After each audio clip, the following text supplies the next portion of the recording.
So kicking off with the exam review, we're starting with Chapter 10, Basic Macroeconomic Relationships, or it could be Chapter 30. Regardless, we're looking at, again, the basic macroeconomic relationships. We've already talked through some of these before, but this is digging down a little more detail.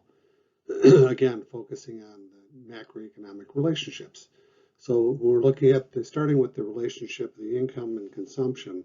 We have our circular flow, of course, and we say that they're the flip side of the same coin, meaning output or consumption is the mirror image, if you will, of the income. Okay, so you're receiving income, and for that income, you're purchasing or buying that output, that consumption. Okay, so that's the rationale behind that.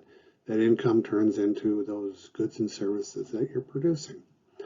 Savings then is that unconsumed income. So when we talk about saving, we're looking at it in terms of disposable income, after-tax income, minus consumption. So back to when we talk about income, again, income goes to three places. It starts with taxes, of course, you have to pay your taxes, then goes to consumption, what we are spending to prosecute, to live our lives with, paying for bills, for mortgages and for cars and rent and so on and so forth, right?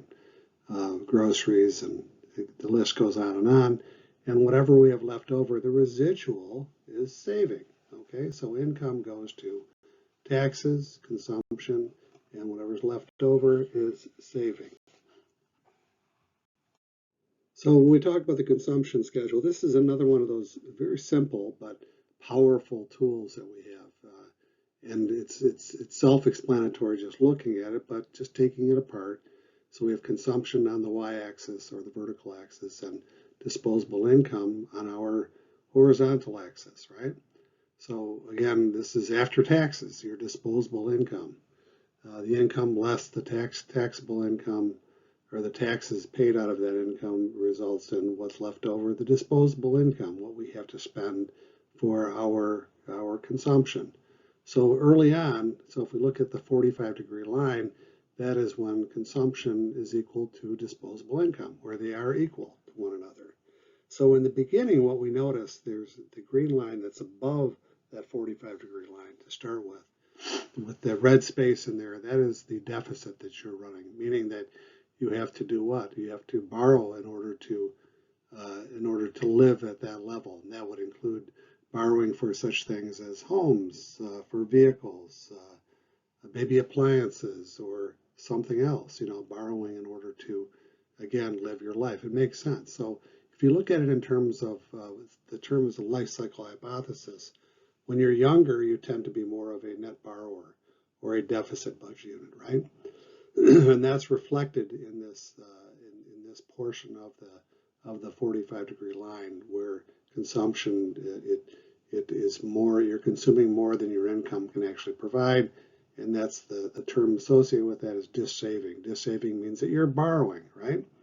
Again, this is very normal. Life cycle hypothesis, when you're young, you tend to borrow more because homes, you don't necessarily have the cash to pay for a home. You don't have the cash to buy a new car or a car or vehicle. Families are very expensive. You have to take loans out oftentimes in order to live your life, right? So again, that's when your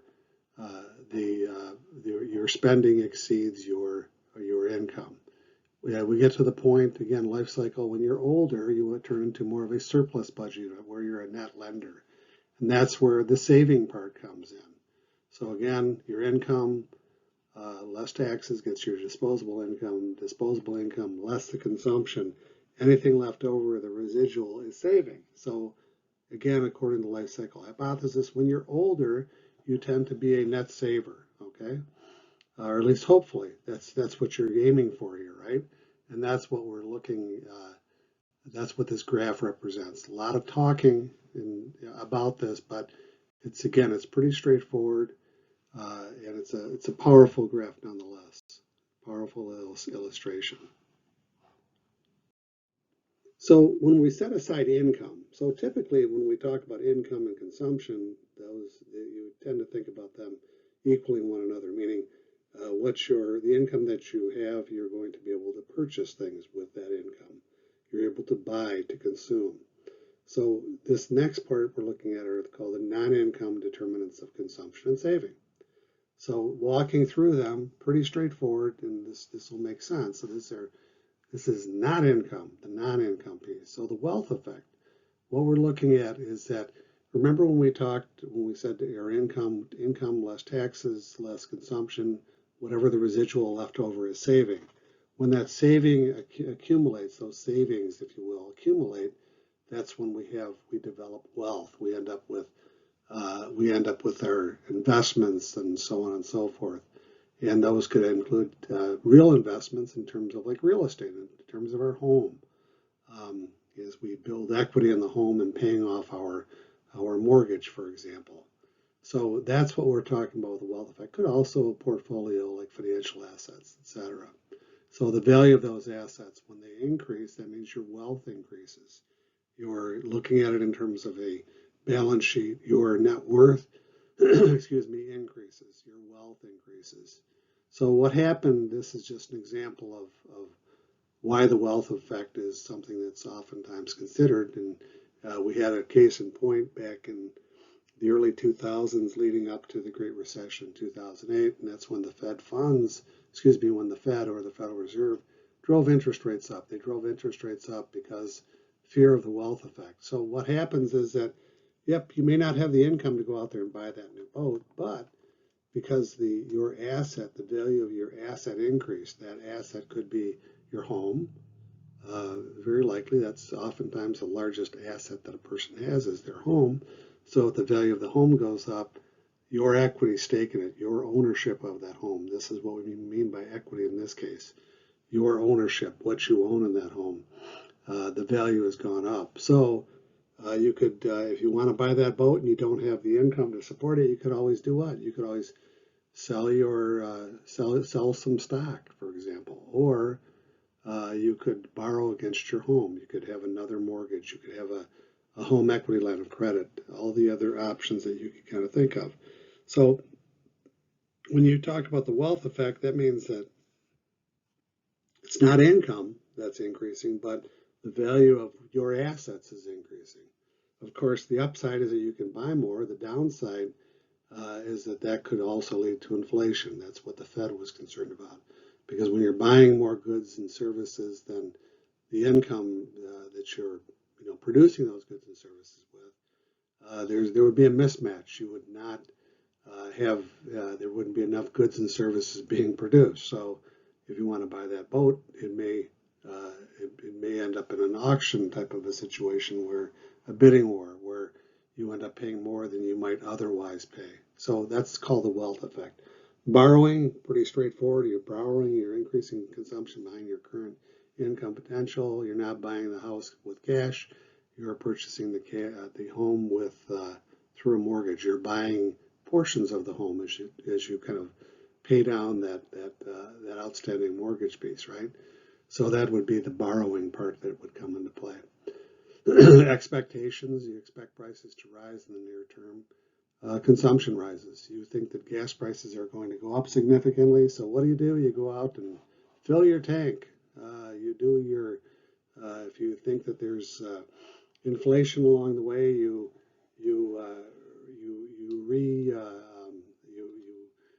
buy homes. The value of homes tend to kind of move and counter with so the interest rates are going up. So you want to go out there and purchase that home before the interest rates go up, before your mortgage rates go up. You may want to refinance your home. This is what happened leading up to our last round of inflation, which we're currently undergoing, but nonetheless is expectation.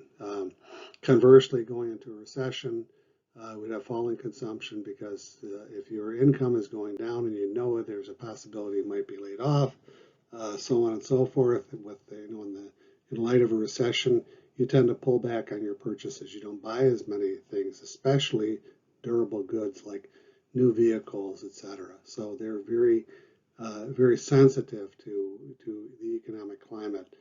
When you're thinking about large purchases, again, like a vehicle. The real interest rate, if the real interest rates are rising,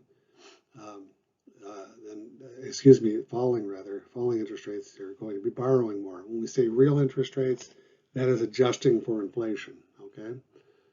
So when we're talking, again, we're focusing on what's real out there. This is what affects our spending, uh, our expenditures, our spending habits, really, is what it comes down to. So the falling interest rates, real interest rates, borrowing tends to increase. Rising real interest rates, borrowing tends to fall. That's another reason why the Fed, as in the Federal Reserve, when they drive up interest rates, the idea is to prevent people from buying so many things. And when people are not buying as much, that tends to reduce inflation, demand pull inflation in particular.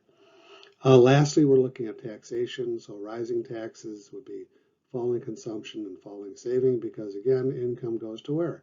Goes to taxes, consumption, and the residual goes to saving. So if your taxes are increasing, you have less to be able to consume and less to save, right? Falling taxes, the opposite takes place. Consumption rises and saving also increases. Again, all else equal, both of those would increase to some degree. So the idea is that when we talk about tax cuts, I've got a question here about permanent tax cuts and who benefits from tax cuts. If you think about it, if you have a tax cut that's going to last 5 years, that's all good and well, but at the end of 3 years, you know that the taxes are going to be going up in a couple of years. So that expectation of rising, increasing taxes is going to reduce consumption and it's going to reduce saving as a result as well. That's why it's important to keep in mind that tax cuts, permanent tax cuts, are more long lasting, and so you can plan better, and they tend to be less of this, where there's an equalization. You tend to, if you have a longer term look at like a permanent tax cut, then chances are that you're going to behave differently than if it's a short term proposition. So in the long term, the long run, these tend to be offsetting. So if you're borrowing more today, you might consume more as a result. But since you have to pay for this later on, then you would have to reduce your spending, right? Because you have to pay this off, if you will, going into the future. So it's going to reduce your consumption as a result. So again, when we talk about interest rates, the interest rates go down, borrowing goes up. Eventually, those loans have to be repaid. Again, that results in what? Reduced spending later on. So again, when we're talking about the interest rate and that investment relationship, so if you have an expected rate of return of 10% on an interest rate, $110 in 1 year, and we're talking about real interest rates, the impact of inflation. So you're adjusting for the inflation. So if you have $100, you're getting 10% rate of 10% return. $110 in real terms, if there's 5% inflation, that 110% turns into 5% less, or $105 rather than being $110. So that's when we're talking about the real rate of inflation. There's an adjustment for that, if you will. So now we're looking at investment, and we're looking at our graph here, expected rate of return on the left and investment dollars, if you will, on the bottom, and then investment demand curve, that downward sloping demand curve. If cost goes up, this is pretty straightforward, the expected rate of return is going to decline because your costs are going up, right? That shifts the demand curve, if you will, and the physical capital, machinery, equipment, et cetera, technology leftward. That's what we're buying. That's the investment that we're buying. We're buying physical capital, if you will. Next, if the costs go down, expected rate of return increases, and as a result of which, that shifts the demand for that investment, for that physical capital, that machinery and equipment, technology, et cetera, rightward. Again, pretty straightforward, driven by interest rates. What's going to happen is that interest rates go down, that investment demand is going to shift to the right. Interest rates go up, then that's going to be shifting to the left or being reduced, right? Moving closer to the origin is a reduction in demand, in this case, investment demand. So these are just some points as we walk through, and just some things to keep in mind. So if there's a rising stock of inventory, that shifts in investment demand to the left because you have less of a demand for that investment. If there's a planned change of inventory and it goes a downward planned change of inventory, again, it's going to shift investment demand to the left. You're purposely reducing your production levels, if you will. So if there's a planned change in inventory upward, moving upward so far as inventory, you're producing more, that's going to shift the investment demand to the right. Unplanned change of inventory going up, that's going to shift investment demand to the left because you're using it up, is really what it is. Unexpectedly, so that's the unplanned piece of it. Likewise, if unplanned change of inventory goes down, there's a shift in that investment demand to the right. People are going to be investing more. So this is the whole bit with investments and so on and so forth. It's very unstable. And that's why it's difficult oftentimes for firms to kind of pull the trigger on investing, period. It's very difficult for firms to go out there. It's a tough decision to make because you have to live with it for a long time.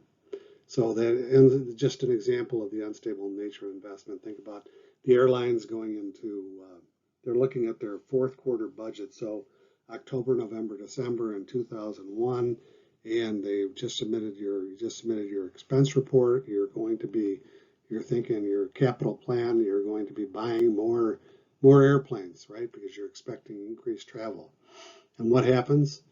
COVID also, but 9/11 in 2001, the airplane stopped flying for several weeks. I think it was at least 3 weeks. And lots of things changed as a result. But the reality is that you may have been planning on investing, but you're going to pull back on investment as a result of which, because you're expecting, what happens is that you're anticipating more air travel, so more of a need to meet that demand. But in fact, what happens is that everything falls through the floor because of the terrorist attacks, 9/11. Similar thing, what happened with COVID. COVID, things were kind of humming along in the economy, had been improving a lot. Things had been moving very well. And then all of a sudden, we were hit with COVID in roughly February of 2020, and everything stopped cold. So that's, again, points to that unstable nature of investment. It's a hit or miss type of thing. Durability of capital goods, another idea so far as like investment is concerned, is that replacing those capital goods. And my example that I have here is a side glass cutting machines, if you will, that were, when I worked at Chrysler, the ones I was working in a glass plant, it was called McGraw Glass, doesn't matter, but it's kind of interesting in that this side glass cutting lines had been in place since the 1930s. So this is going into the 1990s, so it's a lot of years ago, but it's still they were in operation for 60 years. That was well past their quote unquote useful life as a depreciable asset for sure. So what we mean by this is that when you see old equipment beyond its useful life, people oftentimes don't go out and buy new equipment. They hang on to that no matter what. If it's gonna, so long as they can maintain it, they'll continue to drive it. Or, the vehicle, for example, well beyond the 5-year depreciable life of that vehicle. Oftentimes you see, companies keeping vehicles long term, right? Also, again, speaking of instability, lumpy production, introduction of new processes, for example, you put in a new line in a factory and it's supposed to be automated and supposed to increase your efficiencies by 50%, and you can't get the darn thing to work in the beginning. This is pretty much always the case. Oftentimes there's a long curve that's associated with learning curve in terms of getting something up to production. Variability of profit, again, yep, you did great. You had a great quarter, did a good job. We had record profits, but hey, what about next quarter? What about next year? What about tomorrow? So that profit variability is always something that's out there on the horizon, right? Multiplier effect, what that has to do, again, we're talking about investment. So $30 investment brings $120 billion of growth in sales, for example. So what I mean by this is that, and I use big numbers here, but it could be something as simple as putting, and I say simple, and that's still not $30 billion, probably $1 billion or more to build a new major league stadium, maybe more than that, maybe 5 billion now, I don't know. Anyhow, the point is that you say that the multiplier effect, yep, you're going to invest, if you will, $5 billion, or in this case, $30 billion, and the expected sales, the proceeds from that are, significantly more, a multiplier of 4 in this case. 30 billion, and the net result is you'd have sales of 120 billion. So back to our example of a baseball park, for example, of a Major League Baseball team, building a new stadium. The idea is that you're going to do what? Cabs, taxi fares, restaurants, so on and so forth. You're expecting more fans as a result of the better new venue or new location or whatever. So this is that multiplier effect that kind of comes into play. Okay, so now moving on to, from those macroeconomic relationships, moving on to aggregate demand and aggregate supply. So AD, or aggregate demand, is the relationship between overall demand for household, business, and government. Remember, we're looking at the aggregate, the overall, meaning the entire economy. Again, for goods and services at each price level. So it looks like a typical demand curve sloping downward to the right, but really what we're looking at is the price level on the left, which is familiar, price, and then the quantity on the bottom. But in this case, we're looking at the real output, or in terms of like GDP, what the real output is associated with whatever that production, that stuff that we're talking about, the aggregate demand, again, for the entire economy. So again, we're looking at price level and quantity demand are inversely related. In the aggregate demand curve, when the price level falls, the quantity demanded of real output increases. So that's moving along the aggregate demand line versus a shift in that demand. A shift in aggregate demand could come from, just like in regular demand, from anything and everything. If you have more income, etc., right, could shift that aggregate demand rightward. If you have less income, it could shift the aggregate demand leftward. Now, turning to aggregate supply, same idea, right? Price level on the left and the real output, or the GDP, if you will, on the x-axis on the bottom. Typical aggregate supply curve sloping, going to the right, sloping upward. As price levels rise, then the quantity supplied increases. There's that positive relationship. Again, there's no surprise there. So what could cause a shift in aggregate supply? Inward shift might be something along the lines of reduced oil production, for example. A rightward shift could be shifting supply rightward could be an increase in the production of oil, for example, causing this entire aggregate supply curve to shift inward less, so it's a reduction in supply, aggregate supply, or rightward, an increase in aggregate supply. Again, we're looking at that sloping upward to the right. It's a positive relationship between price level and real output. So again, bringing the two together in this aggregate demand, aggregate supply scenario where we reach that equilibrium. And we're talking about the equilibrium price level and also the quantity, that real output level. So the price level and that real output level.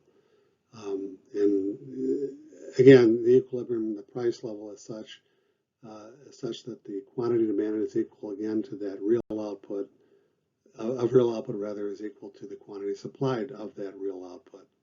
So this, again, very basic, straightforward, so far as aggregate demand and aggregate supply are concerned, but the aggregate, the overall for the entire economy. So we're talking about, well, aggregate demand and slopes downward to the right, of course, represents total expenditures of the economy on goods and services at each price level. So again, this is the entire economy.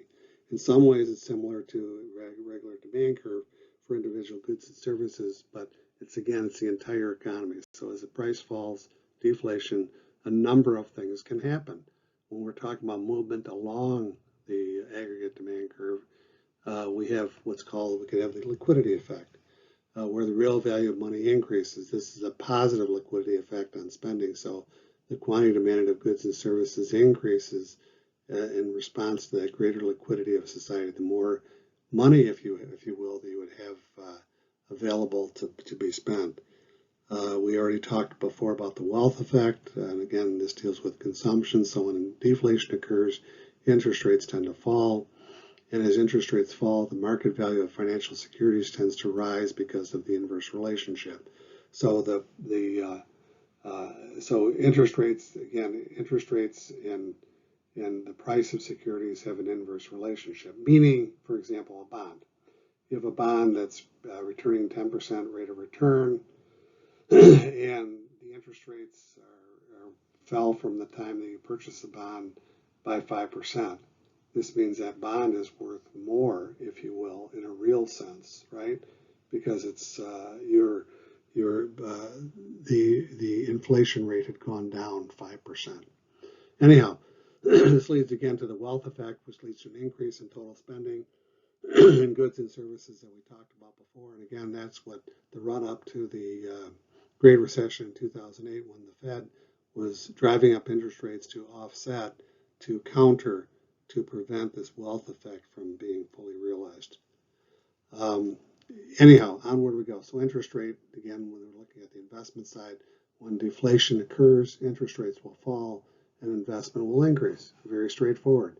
Deflation occurs, prices come down, interest rates will fall, and investment will increase. It's more conducive. It's more conducive for whom? For the firm and also for the household. They want to borrow more if the interest rates come down. Stocks and bonds, like in terms of international trade, as deflation occurs, our goods and services will become relatively cheaper to the rest of the world. That's nothing to do with stocks and bonds, but that was the relationship when we're talking about when deflation occurs, interest rates falling, and investment will increase. Stocks, and that's in reference to stocks as in equities, and bonds as in debt. Okay, so the international trade, that foreign demand as deflation occurs, our goods and services become cheaper to the rest of the world, and this will increase our net exports. Right, there's an increased demand for our products, which is net foreign demand for our goods and services. Right, real income effect, when deflation occurs for a given level of nominal income, real income rises. That leads to an increase in consumption. Our dollars go more. It's not how much you earn, it's what you're earning, how much it will buy, right? These are some of the reasons why as deflation occurs, the quantity demanded of real output rises. And again, this is why it is downward sloping to the right. All of these things act together or separately, but this is all part and parcel of the same thing. So when we talk about aggregate supply, supply in general sloping upward to the right, there are two things. One is the profit motive, right? And here it's pretty simple to see when we look at aggregate supply of the overall economy. Price level goes up, real output is going to increase. It's also representative of what? Of our higher cost to the firm, if you will. So anyway, bottlenecks occur when there's decreasing productivity as the quantity of real output increases. You have increasing scarcity of labor, higher cost, again, sloping upward to the right, reflects not just profit, but also increased cost. So aggregate demand on the right-hand side here, rightward, leftward, expansive and contractive monetary and fiscal policies. Monetary policies would be with the Fed, and fiscal policies would be with your legislatures at the federal level, state and local as well. So if we're shifting aggregate demand rightward, that would be an expansive policy. Moving it to the right, it would be expansive policy, increasing our aggregate demand. Moving leftward, that would be contractive monetary or fiscal policy. Okay, so that would be moving it closer to the origin, moving leftward. So decreasing aggregate demand. So our first picture is of aggregate demand, and we're looking at shifting aggregate demand, moving outward, if you will, from aggregate demand 1 to aggregate demand 2 to aggregate demand 3. What you see is that when it reacts, if you will, to the supply, that's where they come together for that equilibrium, what you see is that price level rising. And when prices are rising, we have inflation. This is our image of demand pull inflation. Too many dollars chasing too few goods, okay? Anyway, this is again our image of that demand pull inflation. So when we're talking about the Fed is out there as a monetary policy authority. Their dilemma, or a dilemma for them, occurs rather when when we're trying to address the problems that are associated with demand pull versus cost push.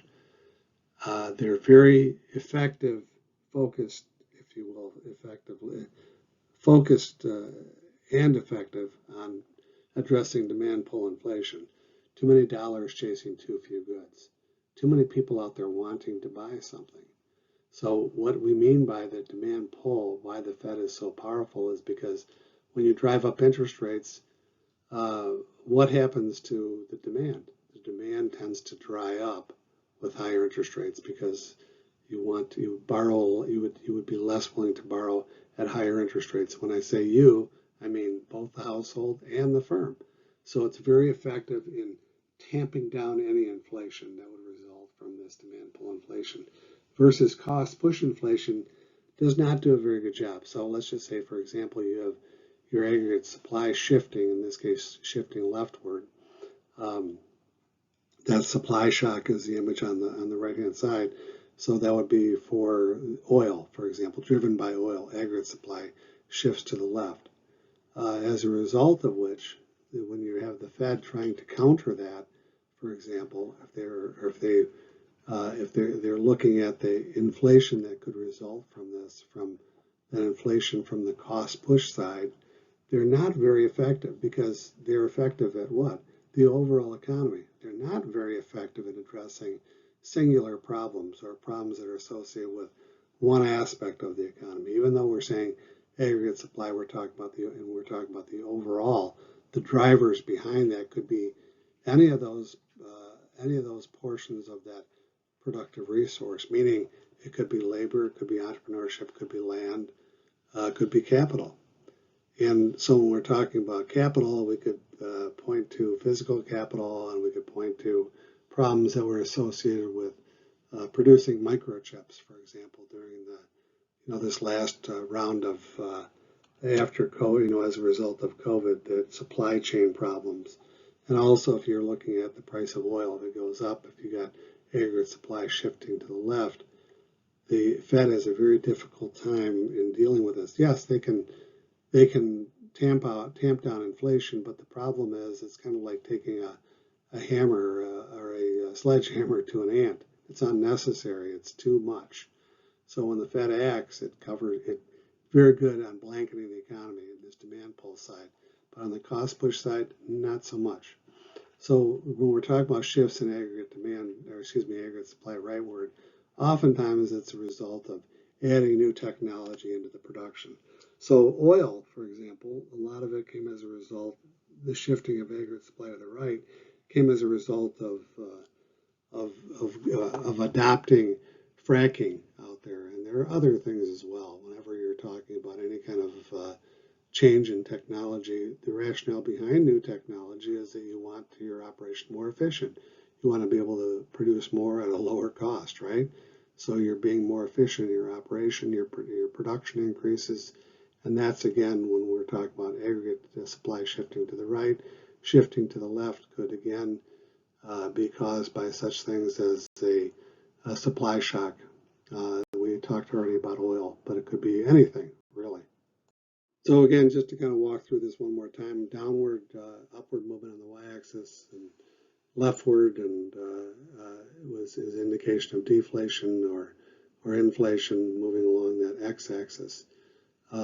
So rightward movement on the x-axis is an increase in real output. Leftward movement is a decrease in real output, right? So again, when we're talking about the y, if we're going up and down, I have leftward on here, but if we're going up and down, we're going up, that's inflationary. Going down, that is deflationary.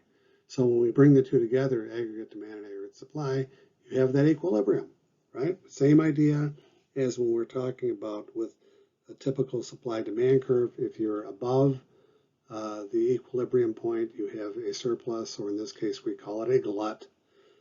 So if you have an oil glut, if you're supplying too much, that the way you clear that glut or clear that surplus is by reducing prices to get back to that equilibrium. But that's assuming you can reduce prices, and we won't go there, but that's another problem that may result.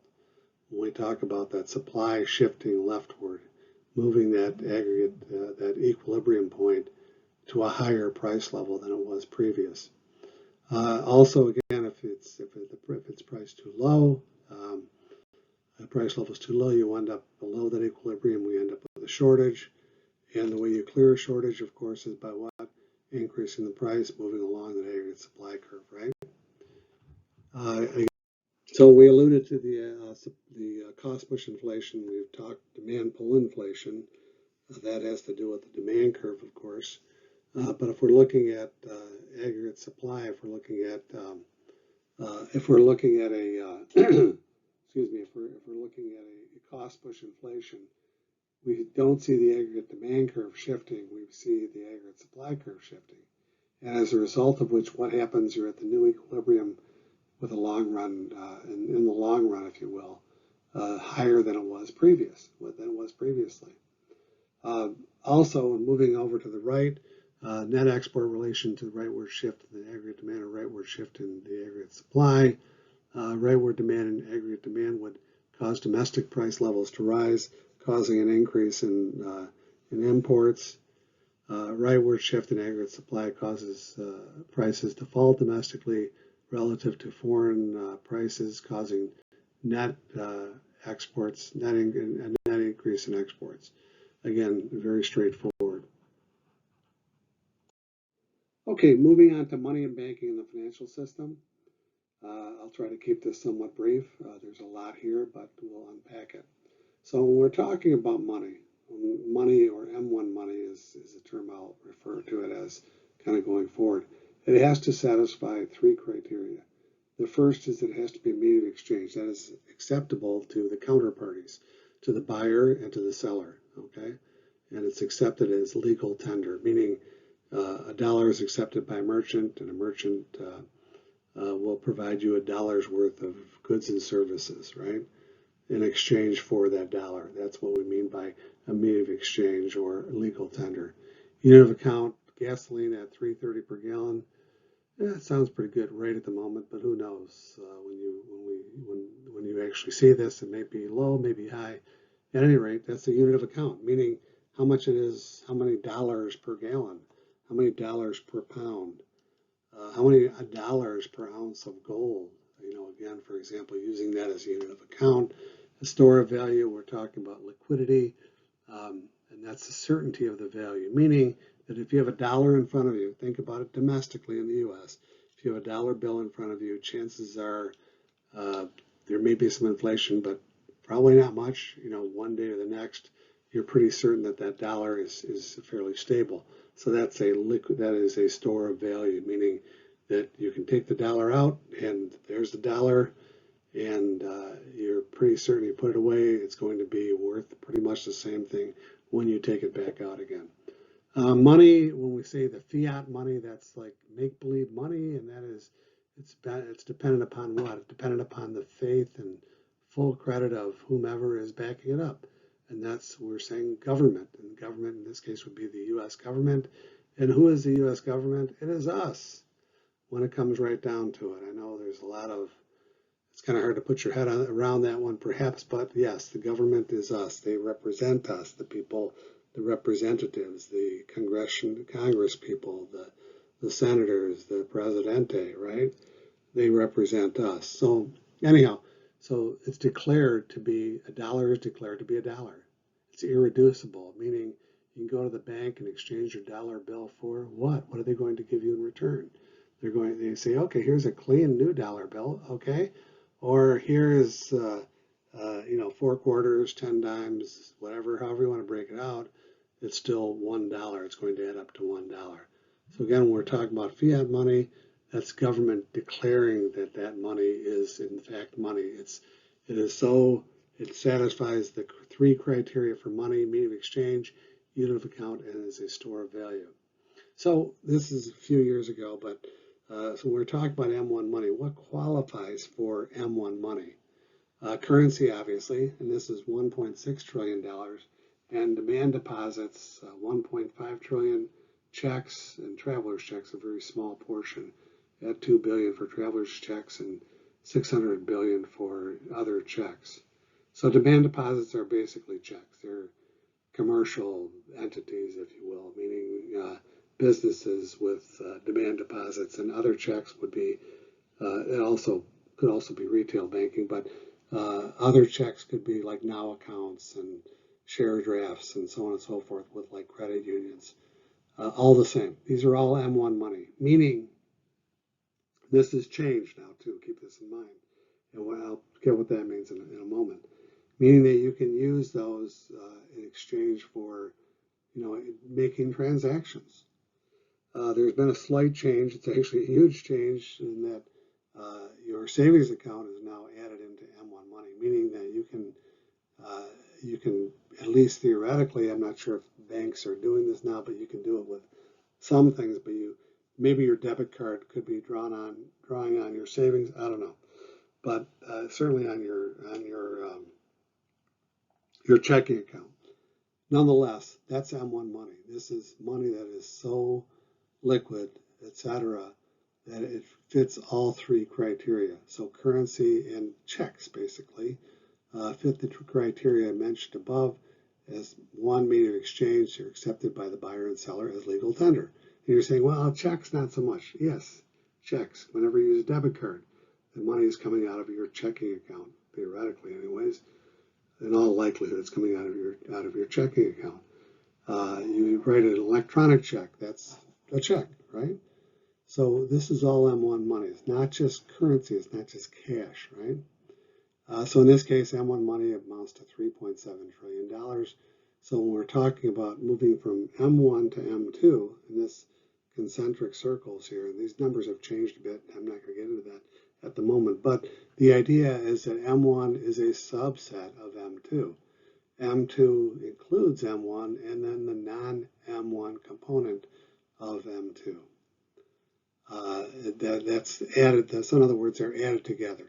So you take M1 at 3.7 trillion plus the non-M1 component of M2, 10.5 trillion. That would include savings deposits, small time deposits, retail money market mutual funds. That gets us up to $14.3 trillion. Having said that, these configurations have changed, but it's the same idea. M1 money is a center that is so liquid that it fits all three criteria. You can use this money for transaction purposes. Okay. Okay, so onward, when we're talking about money, 2/3 of our currency is actually outside of the U.S. And the question you ask with that is that a problem? What you have to keep in mind is that, first off, you would say, well, that's kind of disconcerting, right? You're a bit concerned about that 2/3 of our currency outside of the country. But if you think about it, keep this in mind. That currency, that whatever the number I mentioned before, the 1.6 trillion, so a trillion of that being outside of the country, in this case, being in foreign hands, you have to understand what that $1.6 trillion is. It's actually what's referred to as a debt instrument. So when I talk about it being a debt instrument at the federal level, we're saying that is part of our debt, of our $34.6 trillion, $35 trillion, $36 trillion, whatever it's going to be when you actually watch this video. But the currency is part of that debt. And think about it this way. So if you have 2/3, how much money do you earn on cash? How much interest is earned on cash? How much interest does the federal government have to pay for that currency that's floating around out there? Silence. Nothing, obviously, right? You don't pay interest on currency. You don't pay interest on cash in this regard. So it's probably that should make you sleep easier tonight, knowing that even though there's a lot of currency outside the U.S., the reality is that it's not so bad because we're not paying any interest on that, and that it is a loan. Believe it or not, it's an interest-free loan. Can't beat that, right? Anyway, so the relationship again between checkable deposits, demand deposits, and other checkable deposits in currency and M1. So demand deposits and checkable deposits are essentially the same. Keep in mind that depository has to keep depository, meaning the bank, credit union, financial institution as such, right? These depositories, as they're called, they're in the past, they had a 10% reserve requirement that you had to keep on in terms of cash in the vault or on deposit with the Fed. That was suspended during COVID, so that 0% reserve, if you will, on loans that are being made. We'll get to what that means kind of going forward, but it's something to keep in mind. So things have changed a bit, but nonetheless, same general idea. So currency again at 1.6, checks, if you will, demand deposits and other checkable deposits, and throw in a couple of $1 billion worth of traveler's checks. You probably don't even know what they are. It doesn't matter. That gets us to 2.1 trillion. So bear this in mind, that the U.S. economy, in essence, is about 80% is legal or above ground, legitimate transactions take place. 20% is underground. So 95% of all transactions are made with checks. So that means those other 5% of transactions are made with what? Currency, cash. And why would people want to do their transactions in cash, currency? Yep, you're trying to avoid the tax man. Or if it's doing something illegal, that's evading the tax man, evading taxes. And so that's kind of a good metric, if you will. It's not to say that I want to move toward digital currency. I don't want to get off on that tangent. But the idea is that most of us, we don't pay our mortgages with cash. We don't walk up to the bank that's holding our mortgage or whomever and pay it with cash. You write a check or you do a check electronically or something along those lines. So how is a loan created? So when we're talking about credit, the creation of credit, checks are created with credit. We'll get to what I mean by that after a bit. So the borrower requests the loan. So you're a business and you need a loan in order to, short-term loans in order to meet payroll requirements or whatever. So you request to borrow, right? And then that loan's approved. And the borrower signs a note payable. That's an asset to the depository or a note receivable, if you will. The depository sets up a checkable deposit in the borrower's account equal to the amount of the loan. Very straightforward. This is an asset to the borrower and a liability to the depository. The depository is on the hook if the person absconds with those funds, right? Credit is created by the depository in favor of the borrower. So you're creating credit for the borrower. You're creating M1 money in the form of a checkable deposits. So that's part of our money supply. Monetary aggregates, in this case, we're just looking at M1 and M2. And the reason M1 is so liquid that it qualifies as our money. So again, all transactions occur in M1 aside from barter, basically.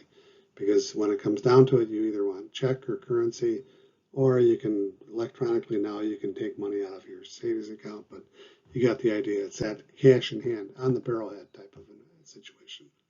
So moving from M1 to M2 is less liquid, and the reason we move from M1 to M2 is to get what? To get more interest. Only M1 and M2 are currently being published, but they go much further than that. The Fed doesn't really look at that now. That's typically in the case of pretty high inflation. So when we're looking at the velocity of M1 money, quantity of M1 money, these are all metrics that the Fed is kind of looking at. So in this case, we're looking at the GDP of M1 money is currently at 21 trillion. Divided by 3, it would be typically 7. 7 is a pretty good ratio. Current GDP is at, M1 is at 24 trillion, and the GDP is at 20.7 trillion, and that's driven down to 1.2 so far as that velocity, and that's because they changed the definition of M1 money. Okay, so again, the higher the ratio of the velocity, the more efficient the financial system is operating. Again, very straightforward.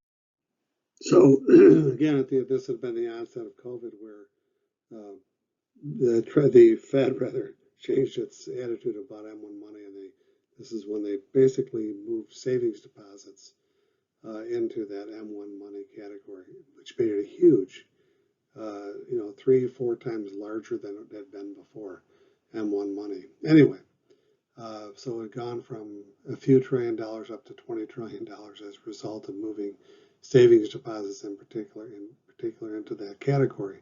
The significance of that, again, is that M1 money can be used for transactions, meaning that you could take money directly from your, theoretically anyways, take directly from your savings account without having to do what?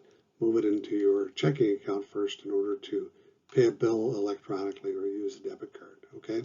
Anyway, so again, other checkable deposits would consist of such things as like now accounts or negotiable order withdrawal, ATS, automatic transfer service balances at banks, thrifts, etc. So when we're talking about reserves, before I mentioned reserves that on reserve at the Fed, meaning extra, what they've got left over, if you will, kind of the saving, if you will, at the bank. Anyway, when we're talking about excess reserves, it's total reserves minus required reserves. And required reserves, again, would be that 10% 10% reserve requirement, for example.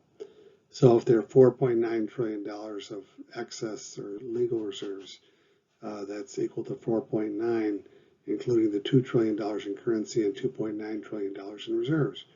Keep in mind that the 10% reserve requirement went down to 0.0, but if it was at 10%, that means that that 4.9 could actually create credit to the tune of 10 times that amount. 4.9 could, up to $45 trillion or whatnot with that, keeping in mind that 10% reserve. Anyhow, that's what it used to be, and it'll go back to that point too at some point in time. So note that the more liquid is an asset question, the more powerful is the Fed. Makes sense, right?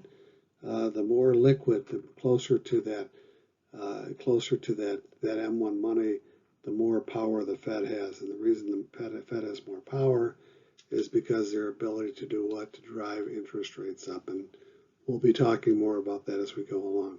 So when we're talking about the Fed, that's short for the Federal Reserve System. And you also look at it in terms of like the subcomponents of that system, which would be the Federal Reserve Board of Governors. That would include the chair. They're housed in Washington, D.C., and there are 7 governors, including the chair. The FOMC, or the Federal Open Market Committee, they are the monetary authority, if you will. And at any rate, when I say that they're the monetary authority, they're the ones that are the drivers of interest rates, driving interest rates up and driving interest rates down. They can do the same. So if you drive interest rates up, that's more of a restrictive policy, because higher interest rates, less likely for people to do what? To borrow. And the more costly it becomes for you to borrow, the less likely it is you would be borrowing. That's what an interest rate is, just that. It is a rate. It's a cost, if you will. Higher the cost, the less you're going to be buying of whatever that is. The less you're going to be borrowing. There are also 12 district bank presidents, and those district banks are starting with number 1. So the first district would be Boston, 2 would be New York City, 3 Philadelphia, Richmond, Cleveland, Atlanta, Chicago. So 7 of the 12 are pretty much east, if you will, of the Mississippi River. Chicago, of course, includes Michigan and Indiana. I think there's actually a portion of the UP in Michigan that's part of the Minnesota or the Minneapolis, but anyhow. And I'm not sure if Minneapolis is on the east or the west bank of the Mississippi River, but nonetheless, there's definitely an eastward bias, if you will, in the Fed. And the reason that is because when the Fed was created in 1914, I believe, Act of Congress, that the majority of the banks, if you will, the majority of the country, people in the country were living to the east. There's been a much more of a westward movement since that time, but anyway, you get the idea. Others would be, again, beyond Chicago, it's St. Louis, Kansas City, Minneapolis, Dallas, and rounding it out, number 12 would be San Francisco. So for the FOMC, everyone attends the FOMC. Everyone attends the Open Market Committee, including the governors and the district bank presidents. Theoretically, it would be 19 people, and they never have 19 people there. There's always some number less. Nonetheless, Everyone has a voice in the FOMC and the Open Market Committee, but only 5 of those banks, if you will, have voting rights. The 4 of them rotate, with New York City having a permanent seat. And that's because they're the financial center, and they're also the ones that put monetary policy into action. They're the ones that make it happen. If the Fed wants to drive up Fed funds rate, it tasks the New York Fed to make that happen. And we'll talk about that as we kind of go along. So again, the FOMC consists of 7 governors plus the bank presidents, of which 5 have voting rights, of which New York always has permanent, so that the other 11 rotate. The seats rotate, and I'm not sure who's on it now, but Chicago gets their seat on the board at some point in time as well.